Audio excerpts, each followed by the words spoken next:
ایک درخت کا قصہ۔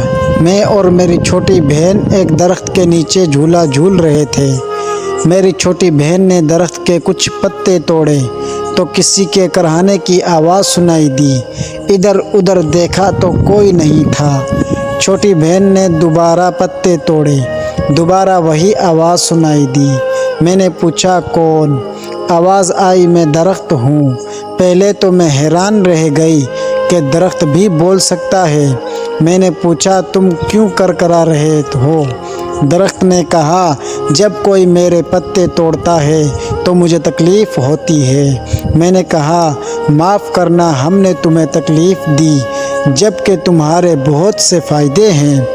درخت بولا ہاں، میرے سائے میں بیٹھ کر لوگ سکون محسوس کرتے ہیں، میں قدرتی ٹھنڈک فراہم کرتا ہوں، اس کے علاوہ میں ہوا کو صاف رکھتا ہوں۔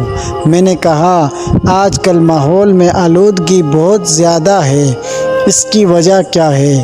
درخت نے بتایا اس کی سب سے بڑی وجہ یہ ہے کہ انسان ہمیں کاٹ کاٹ کر تیزی سے ختم کر رہا ہے۔ گلیاں چوڑی کرنے نہیں، بستیاں بسانے کے لیے ہمیں کاٹ دیا جاتا ہے۔ ہم آستین بھی فراہم کرتے ہیں۔ ہمیں ختم کرنے کی وجہ سے دنیا میں گرمی بھی بڑھ رہی ہے، جسے گلوبل وارمنگ کہتے ہیں۔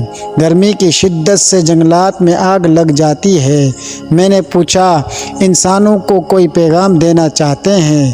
درخت انسانوں کے لیے میرا یہ پیغام ہے کہ وہ زیادہ سے زیادہ درخت لگائیں۔ اگر کسی وجہ سے درخت کاٹنا پڑے تو اس کی جگہ دوسرا درخت لگائیں، اور مہربانی کر کے میرے پتے نہ توڑا کریں۔